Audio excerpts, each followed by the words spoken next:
Hey there, my name is Shane Craddock, and this is the Inner Edge podcast, where I share a different take on how to lead and live a sustainable high performance life. Over the course of different episodes, I'm going to challenge the belief that tension, stress, and struggle are essential to success and creativity. My experience is that there's an easier way, there's a better way, and indeed there's an essential way that we need to explore for the times that we live in. So let's go ahead, let's jump in and explore.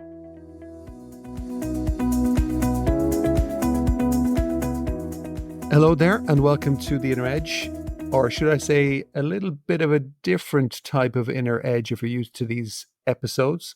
If this is your first episode, this won't be the normal one. So if you want to get kind of provoking content, well, you will get it today. It's just going to be a little bit different. So if you don't like today, it's probably the point. Maybe, don't judge me on this particular episode. Because this particular episode, I am just sharing a little bit about a survey that I did recently, which I'm calling the Inside Out Business Survey. I think it's the first of its kind. I haven't come across this anywhere else. Because of my interest in working with, high-performing leaders and people who are interested in, thriving in all aspects of their life, over time, I've come to realize that the inner side, the inner edge, the inner world, what I call the inner CEO, is really the highest leverage point, the single most important variable in your success and happiness.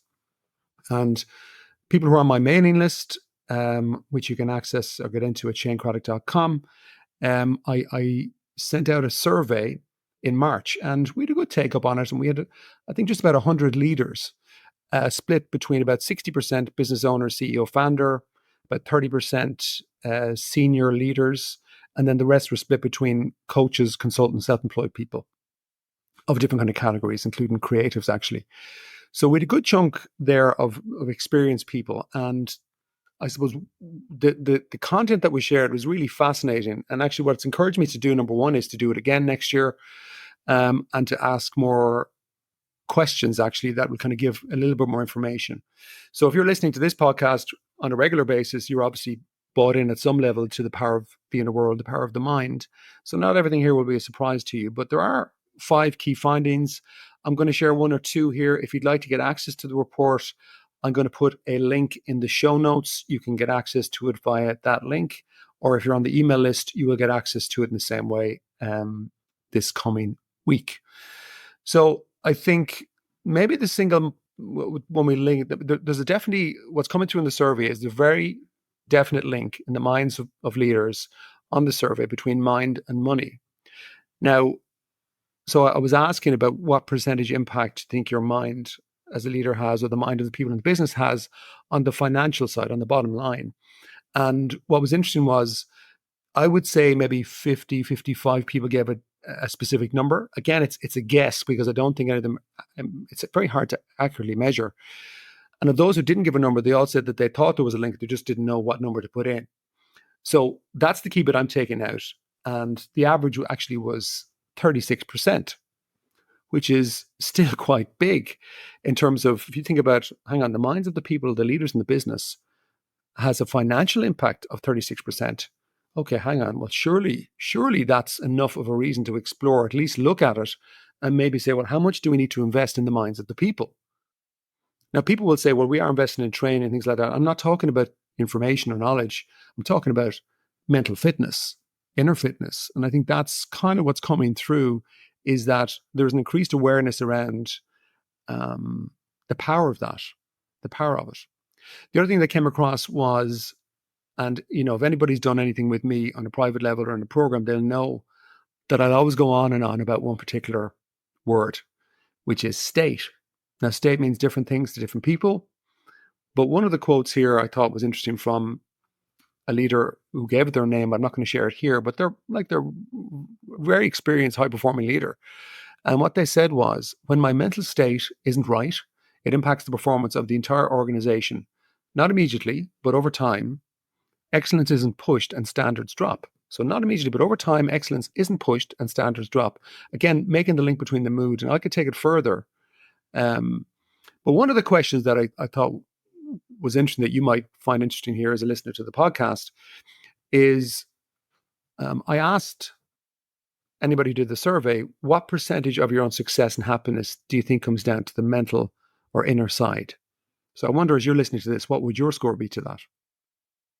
Now, again, maybe it's influenced, and it probably is to some level, to the people that are on my mailing list. So you could say they're kind of bought into this idea already, perhaps. But I'm finding more and more, even when I'm doing talks or workshops or keynotes, that if I ask a group of people or a crowd this question, the score has increased significantly over the last 5 years, which tells me that people's awareness of this is much larger. It's increased. Anyway, in the survey, the answer to the question, what percentage of your own success and happiness comes down to the mental or inner side, the average was 88.6%. 88.6%. So it's massive. It's absolutely massive. But as you get into even some of the information in the survey, you realize that when it comes to the inner game, there is a hugely varying understanding of what that means. It could range for a lot of people, it could range from like therapy or counseling into mindset coaching or reading a book or listening to a podcast like this or getting one-to-one coaching or doing specific group types of training. So there's a wide variety, but what's interesting is that, and this is where I want to drill into it further going in the future, is that not everybody is consistently on it, and not every leader invests in mental fitness or inner fitness for their teams, which is interesting. Because when it comes to the organizational success, and we asked a question around what percentage of the organization's success do you think comes down to the mind of the CEO? Okay, that's a question I haven't asked before. And what's interesting there is, well, what do you think the answer will be for you? What percentage of success comes down for the organization? Comes down to the mind of the CEO. And in the survey, we found 82.1%. So again, huge figure, huge figure. So again, I think there's an argument here that if there's a board looking at de-risking elements for a company's success, surely one of those areas needs to be the mind of the CEO, because that's generally the point of highest pressure, highest stress, fatigue. And I'm reminded, of speaking to a CEO a while ago now, well, maybe about 18 months ago, 2 years ago, and they wanted me to do some work on the mental side and mindset side with their C-suite team. And I said, well, no. I said, sorry? Yeah, no, I'm not going to do that until you and I work together for a little bit. And the CEO said to me, well, no, well, I'm fine. And I said, okay, well, that's fine. Well, let's just have a little chat for a bit. So we just got into a little bit of a chat. And as they started to probably trust me a little bit, and I just shared some stories with other CEOs to kind of normalize the fact that it's okay to admit that you might be feeling tired or fed up or worn out. All of a sudden, the curtains of vulnerability opened, and they said, okay, look, actually, I'm wrecked. I'm just about hanging on by my fingernails. And we got into it. They realized they were open, that they said, look, I'm wrecked. We've got great opportunities in front of us, but it's just been like a war of attrition for the last X amount of years. And I'm tired and I'm fatigued and I can feel it. I know it's affecting my thinking. I know it's affecting my mood. I know it's affecting my levels of clarity, my peace of mind, my energy, my optimism, my creativity. Now, all of that comes down to your mind. So that's a classic example of the CEO saying, no, it's everybody else. Let's get them some training or some coaching. So I just worked with the CEO for a period of time, and they literally transformed. They absolutely transformed over the space of a couple of months.